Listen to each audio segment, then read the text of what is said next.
ओम श्री साई राम। आज मैं आपके लिए क्रिएशन की एक स्टोरी लेके आई हूँ। हमारे स्क्रिप्चर्स में क्रिएशन को लेकर के बहुत सारी कहानियां हैं। तो ऐसा कहा जाता है कि जब क्रिएशन की शुरुआत हुई तो ये काम ब्रह्मा जी को दिया गया। Brahma ji being the creator had to create all the worlds.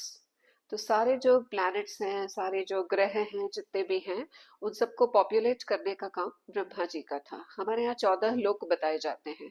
तो जो 14 लोक हैं उन सब में जो जीव हैं उनको वहां पर होना चाहिए, जो स्टैब्लिश है, ये काम उनका था। तो ब्रह्मा जी ने जब इस काम की शुरुआत की तो उन्होंने सबसे पहले 4 कुमार क्रिएट किए, द 4 कुमारास।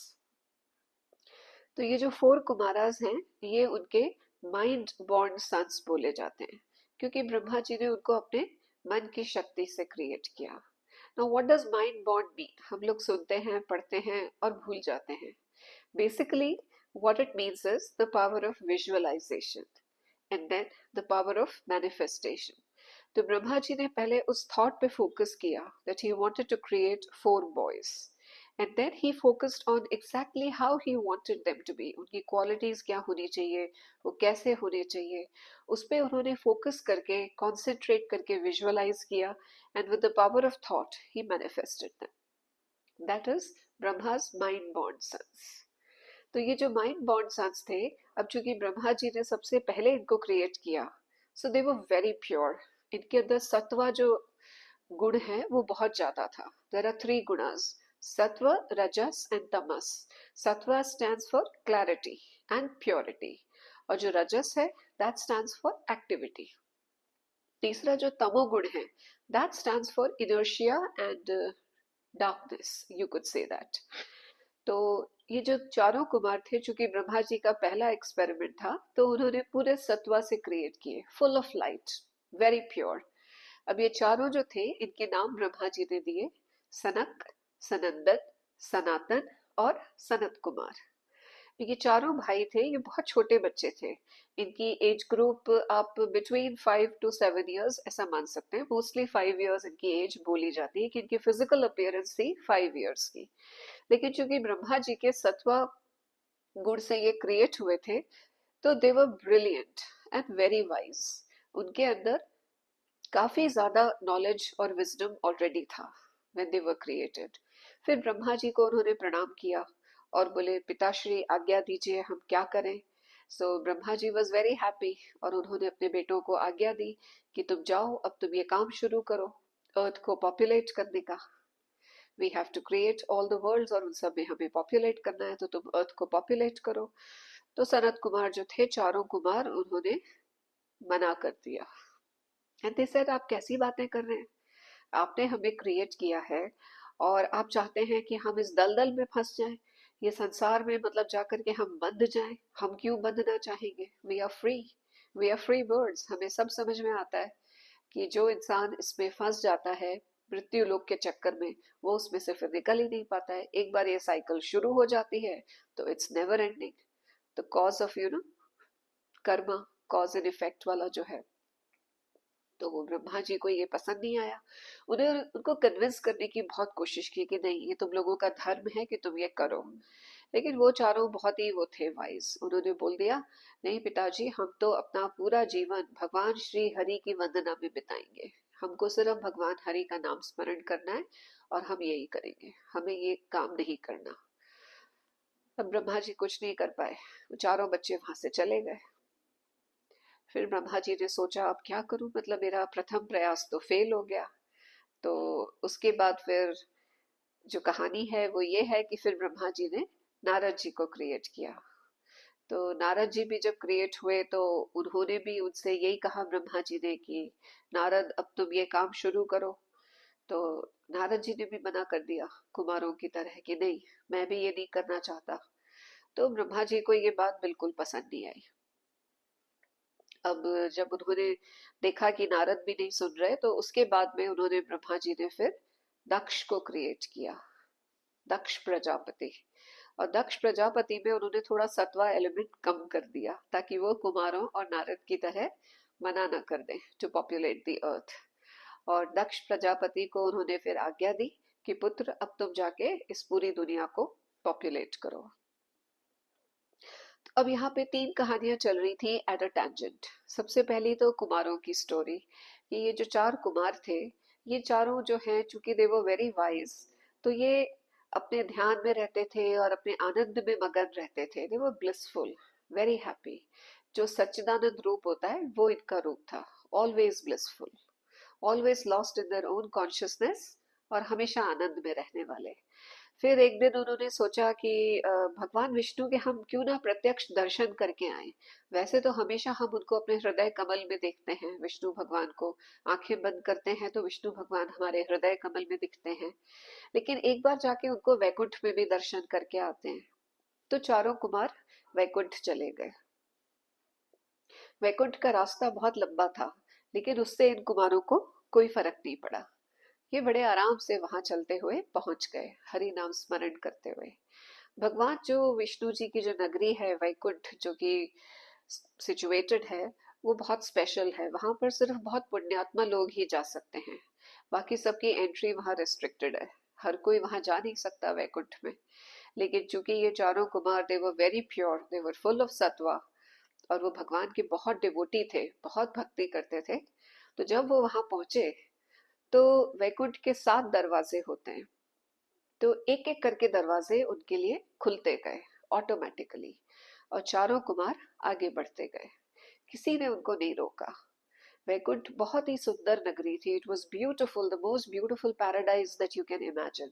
वो वैकुंठ था, जहाँ पे बहुत सारे फ्रूट ट्रीज थे, बहुत फ्लावर्स थे, और बहुत सुंदर, जहाँ लेक्स थे, streams of water. Everything was very peaceful and very beautiful. और वैकुंठ के बीच में भगवान विष्णु का महल था, जहाँ वो रहते थे विद हिज डिवोटीज, जो उनके सब पूरे वैकुंठ में रहते थे। अब चारों कुमार वहां 6 दरवाजे क्रॉस करते हुए पहुंच गए। अब सिर्फ एक दरवाजा शेष था उनमें और उनके प्रभु के बीच। सॉरी। तो उन्होंने क्या किया कि जब 7वें दरवाजे को उन्होंने देखा तो वो उनके लिए खुला नहीं। तो उन्हें आश्चर्य हुआ कि 6 दरवाजे तो खुल गए, 7वां कैसे नहीं खुला। तो वो दरवाजा अंदर से लॉक किया हुआ था। उन्होंने नॉक किया तो वहां पे खड़े हुए थे भगवान विष्णु के 2 द्वारपाल, जय और विजय। तो उन्होंने गेट खोल के आश्चर्य में देखा कि वैकुंठ में भगवान विष्णु के दरवाजे पे कौन नॉक कर रहा है। अब आप अगर कभी भी आप भगवान विष्णु जी के किसी मंदिर में जाएंगे, प्राचीन मंदिर में, तो आपको उनके मंदिर के बाहर हमेशा उनके जो 2 द्वारपाल हैं, जय और विजय, इनकी आपको मूर्तियां मिलेंगी। तो जय और विजय का जो स्वरूप है वो भगवान विष्णु जैसा ही था, क्योंकि वो उनके इतने सानिध्य में रहते हैं। तो हमारे यहाँ जैसे बोला जाता है कि कई तरीके की मुक्ति होती है, कोई सायुज्य है, कोई सारूप्य है। तो उनका जो रूप है वो भगवान विष्णु वाला था, सारूप्य।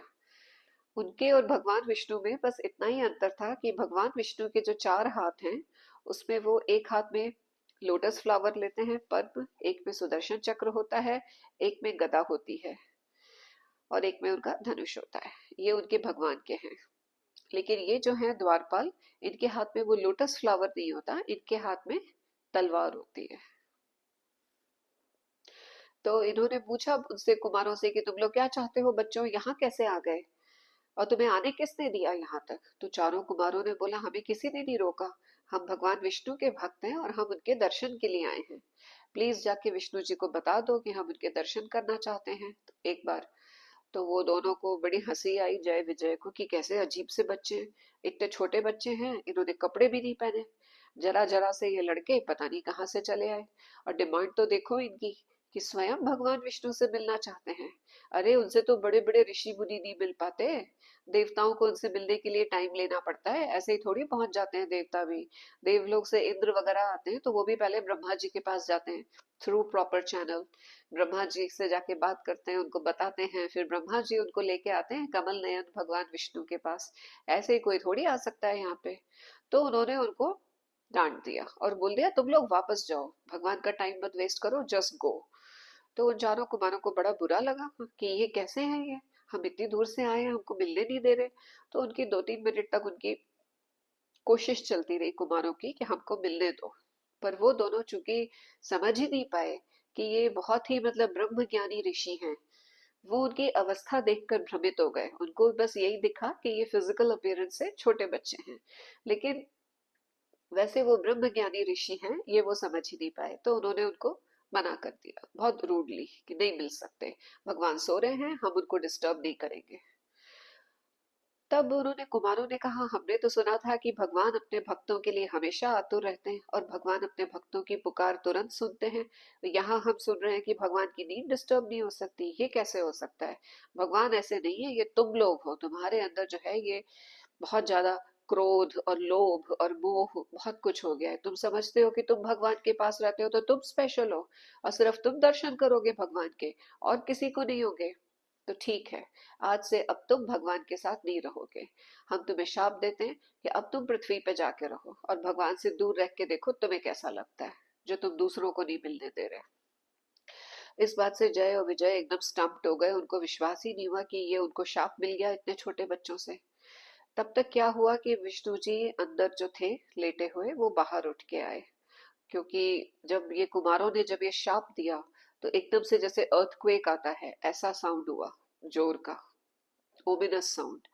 तो भगवान विष्णु उठ के आए और उन्होंने फिर आके कुमारों को देखा और उनको वेलकम किया विद स्माइल। तो चारों कुमार बहुत खुश हो गए अपने भगवान को देख के, अपने प्रभु को देख के। फिर तब तक वो जय विजय जो थे वो भगवान विष्णु के पैरों में गिर पड़े और बोले कि भगवान हमको मतलब ये कर्ज कर दिया इन्होंने, कुमारों ने, हमें बताइए। ये कह रहे हैं कि अब हम आपके साथ नहीं रह सकते, हमें आपको छोड़ के जाना पड़ेगा, हम कैसे रहेंगे आपके बिना? भगवान विष्णु ने कहा कि ऐसा है, ये जो मेरे भक्त हैं ये मुझसे बहुत प्रेम करते हैं और ये उस पर से ये ब्रह्म ज्ञानी ऋषि भी हैं। तुमने इनकी अवस्था देख के इनको इतना छोटा समझ लिया, बट ये है नहीं छोटे। तो इनके शाप का विमोचन ऐसे नहीं हो सकता। अब एक ही उपाय है कि तुम्हें अर्थ पे तो जाना पड़ेगा, लेकिन एक चीज है कि तुम मेरे पास जल्दी आना चाहते हो या देर से? तो जय विजय बोले, भगवान जल्दी आना चाहते हैं वापस, देर से क्यों आएंगे? तो भगवान ने कहा कि ऐसा है कि अगर तुम मेरे भक्त बन के तुमने पृथ्वी पे जाके लिया रूप, जीव वहां पे गए, तुमने जन्म लिया पृथ्वी पे और तुमने मेरे भक्त बन के गए, तो तुम्हें 7 जन्म लगेंगे वापस आने में। 7 lives you will have to spend on earth to be able to come back to me here in Vaikunt। तो उन्होंने बोला, क्यों भगवान? तो बोले, ऐसा है कि जिससे आप प्यार करते हो उससे प्यार तो बहुत करते हो, लेकिन पूरे टाइम तो नहीं करते ना, पूरे टाइम तो नहीं सोचते उसके बारे में। तो अगर तुम मुझसे प्रेम करोगे, मेरे भक्त बन के जन्म लोगे, तो 7 जन्म लगेंगे। लेकिन यदि तुम मेरे शत्रु बन के गए, मुझसे द्वेष रखा, तो तुम 3 जन्म में ही वापस आ जाओगे। क्योंकि जिनसे हम नफरत करते हैं, जिनको हम पसंद नहीं करते, उनके बारे में हम बहुत सोचते हैं। भगवान को ये पता है कि जितना टाइम हम जिनसे प्यार करते हैं उनके बारे में सोचने में बिताते हैं, उससे कहीं ज्यादा उनके बारे में सोचते हैं जो हमें पसंद नहीं है। तो भगवान ने बोला कि अब अगर तुम मेरे शत्रु बन के गए तो तुम 3 जन्म में ही आ जाओगे, और मेरे अगर भक्त बन के गए तो 7 जन्म लगेंगे। तो जय विजय भगवान से इतना प्रेम करते थे कि उन्होंने दुखी होके भगवान से बोल दिया कि आप तो हमें भेज दो अपने शत्रु बना के, और हम आपसे युद्ध करेंगे। और फिर क्या होगा? भगवान बोले, फिर तुम मेरे ही हाथों मारे जाओगे और फिर वापस आ जाओगे यहाँ। तो बोले, हमें मंजूर है। तो भगवान ने कहा, ठीक है, तथास्तु। तो जय विजय को तो शाप मिल गया कुमारों से, और जो कुमार थे वो बहुत प्रसन्न हुए भगवान विष्णु से मिलके, उनकी मीटिंग बहुत अच्छी रही, फिर वो वहां से चले गए। अब ये जो जय विजय थे, इनके साथ क्या हुआ ये सुनिए। जय विजय को 3 बार जन्म लेने का वो मिला था भगवान से ऑप्शन। तो जो पहला जन्म लिया उन्होंने, वो उन्होंने लिया सतयुग में। जो पहला युग होता है, जो बहुत प्योर होता है, फुल ऑफ प्योरिटी, जो कि लास्ट करता है 4800 डिवाइन ईयर्स। तो उसमें जय विजय बने हिरण्याक्ष और हिरण्यकशिपु। तो हिरण्याक्ष और हिरण्यकशिपु ये दोनों दैत्य थे, 2 भाई। दैत्य इसलिए क्योंकि ये दिति के पुत्र थे। जो दिति के बेटे हैं वो सब दैत्य कहलाते हैं, और जो अदिति के बेटे हैं वो सब आदित्य हैं, वो सब देव हैं। तो जो कश्यप ऋषि थे, उनकी पत्नी दिति, उनके गर्भ से इन्होंने जन्म लिया, हिरण्याक्ष और हिरण्यकशिपु ने। तो हिरण्याक्ष और हिरण्यकशिपु ने इतना आतंक मचाया, ये इतने पावरफुल थे, इतने ज्यादा पावरफुल दैत्य, इनका पूरी अर्थ पे राज्य था। The whole earth belong to them, they were that powerful, very rich, very powerful, very strong, very intelligent. इनके जैसी शक्ति और बल मतलब किसी और में था ही नहीं, तो इन्हें कोई हरा ही नहीं सकता था। इंद्र आदि देवताओं का तो कोई हिम्मत ही नहीं थी इनके सामने टिकने की। इन्होंने सब कुछ अपने कंट्रोल में ले लिया था। तो जो हिरण्याक्ष है, हिरण्य मतलब गोल्ड, अक्ष मतलब आईज, तो हिरण्याक्ष का लिटरल मीनिंग तो ये है कि जिसकी गोल्डन कलर की आईज है। तो ये इसका एक मीनिंग है, Hiranyaksha, that he was born with golden eyes. लेकिन उसका दूसरा मीनिंग ये है कि उसे गोल्ड से अत्यधिक प्रेम था, उसमें इतना ज्यादा लालच था, इतना लोभ था, that he always wanted gold and too much of it. कितना भी गोल्ड हो उसके लिए कम रहता था। तो ये हिरण्याक्ष का वो था। हिरण्याक्ष ने पूरा कंट्रोल कर रखा था, वो स्पेस ट्रैवल भी करता था, सब लोगों में जाता था और सबको परेशान करता था। अल्टीमेटली फिर ऋषि मुनि देवता सब चले गए भगवान विष्णु के पास और उन्होंने जाके प्रार्थना करी कि भगवान अब आप ही बचाइए, ये हिरण्याक्ष से तो हमारा अब कुछ हो नहीं रहा, ये इनटॉलरेबल हो गया है, अब सहन नहीं होता इतना कष्ट। तो भगवान ने कहा ठीक है। और उधर हिरण्याक्ष के लिए कहते हैं कि उसने एक और कार्य किया था, कि उसने भूमि देवी को ही उठा करके और एक बहुत बड़े पानी के उसमें सागर में डुबो दिया था। तो भूमि देवी जो है वो अपनी जगह से उसने हिला दिया था और उनको ओशन के नीचे छुपा दिया था। तो उनको निकालने के लिए फिर भगवान विष्णु ने अपना वराह अवतार लिया। तो ये जो वराह अवतार है, इसमें भगवान came as a golden boar, wild golden boar, और उसमें उनके टस्क्स थे, बड़े बड़े टस्क्स। और फिर वो भगवान जो है ही डाइव्ड नीचे, और उनका खूब युद्ध हुआ। पहले तो हिरण्याक्ष से भयानक युद्ध हुआ। वो युद्ध जो है वो सब ऋषि मुनियों को विस्मय में डालने वाला था। सब एक साथ देख रहे थे सांस रोके कि ये कैसा भयानक युद्ध हो रहा है हिरण्याक्ष और भगवान विष्णु के बीच। और अल्टीमेटली भगवान ने अपने वराह अवतार में अपने टस्क से उसको छेद डाला और हिरण्याक्ष की मृत्यु हुई। और फिर भगवान अपने टस्क पे भूमि देवी को उठा के ऊपर लाए और उनको उनकी जगह पे स्थित कर दिया फिर से। तो कहते हैं कि जो भगवान का जो ये वराह अवतार था और भूमि देवी है, इसी से ही उनका पुत्र नरकासुर पैदा हुआ था, जिसने आगे जाके फिर और आतंक मचाया, पर वो एक अलग कहानी है। तो ये तो हुई हिरण्याक्ष की कथा। अब जो उसका दूसरा भाई था हिरण्यकशिपु, उसने जब ये सुना कि उसके भाई को विष्णु ने मार दिया वराह अवतार लेके, तो वो बहुत नाराज हुआ। विष्णु अब उसके दुश्मन हो गए, पर्सनल दुश्मन जिसे कहते हैं ना, जानी दुश्मन हो गए, बिल्कुल वो हालत थी। और उसकी देवताओं से भी युद्ध चलता रहता था, क्योंकि अब हिरण्याक्ष जो है वो चला गया था, मर गया था, तो देवताओं में थोड़ा साहस आ गया था कि अब एटलीस्ट दो नहीं है, एक ही है। तो फाइट्स फिर से शुरू हो गई थी, क्योंकि देवताओं को अपना वापस क्लेम करना था जो इन दैत्यों ने उनसे छीन लिया था।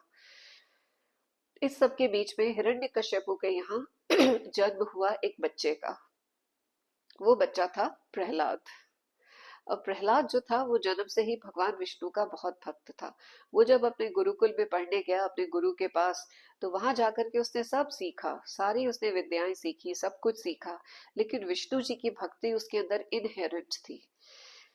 क्योंकि ऐसा कहते हैं कि जब वो अपनी माँ के गर्भ में था, तो उस समय नारद जी, जो भगवान विष्णु का लगातार नाम स्मरण करते थे, वो उसके कानों में पड़ता था, और इसलिए वो भगवान हरि का इतना भक्त हो गया था। तो प्रहलाद को तो हर जगह विष्णु जी दिखते थे और वो उन्हीं का नाम स्मरण करता था। तो इस बात से हिरण्यकश्यप भी बहुत नाराज रहता था। तो प्रहलाद की कहानी तो बहुत लंबी है, बट इन शॉर्ट ये है कि अल्टीमेटली हिरण्यकश्यपु ने अपने पुत्र प्रहलाद से भरे दरबार में पूछा कि तू कहता है विष्णु सब जगह है, कहाँ है विष्णु? तो प्रहलाद बोला सब जगह है, आमने आमने हैं, सामने हैं, आगे हैं, पीछे हैं, नॉर्थ में, साउथ में, ईस्ट वेस्ट, आप जहां देखो कहाँ नहीं है। विष्णु तो सर्वव्याप्त है, सब जगह है विष्णु, ऐसी कोई जगह नहीं है जहां वो नहीं है। तो फिर इस बात से उसे गुस्सा आया हिरण्यकश्यप को, और उसने कहा अच्छा, तो ये उसके जो महल में एक इतना बड़ा खंबा था, अ बिग पिलर, ह्यूज, बोले इसमें है तेरे विष्णु? अगर है तो बोल, निकल के दिखाएं इस खंबे में से। तो प्रहलाद ने कहा ठीक है। प्रहलाद ने हाथ जोड़े, और जैसे ही उसकी हिरण्यकश्यपु की ये बात खत्म हुई, कहते हैं भगवान विष्णु नरसिम्हा अवतार में आए, और नरसिम्हा अवतार में आके वो खंबा फाड़ कर बाहर निकले, और फिर उन्होंने हिरण्यकश्यपु को अपने नखों से भेद कर मार डाला। लेकिन भगवान ने ये नरसिम्हा अवतार क्यों लिया, अपने नॉर्मल रूप में क्यों नहीं आए? क्योंकि ये सारे दैत्य जब तपस्या करते थे तो अजर अमर होने के लिए नई नई चीजें सोचते थे। अमर होने का वरदान तो मिलता नहीं था, क्योंकि वो तो ब्रह्मा जी बोल देते थे कि भाई अमर कोई नहीं हो सकता, जो पृथ्वी पे आया है उसे जाना ही पड़ेगा। तो ये सब है ना, नई नई चीजें जुगत भिड़ाते थे, सोचते थे क्या करें। तो हिरण्यकश्यपु ने मांग लिया था कि जो मुझे मारे वो ना तो पशु हो, ना ही मानव हो, ना तो देव हो, और ना ही मतलब कोई गंधर्व हो, ना यक्ष हो, ना राक्षस हो।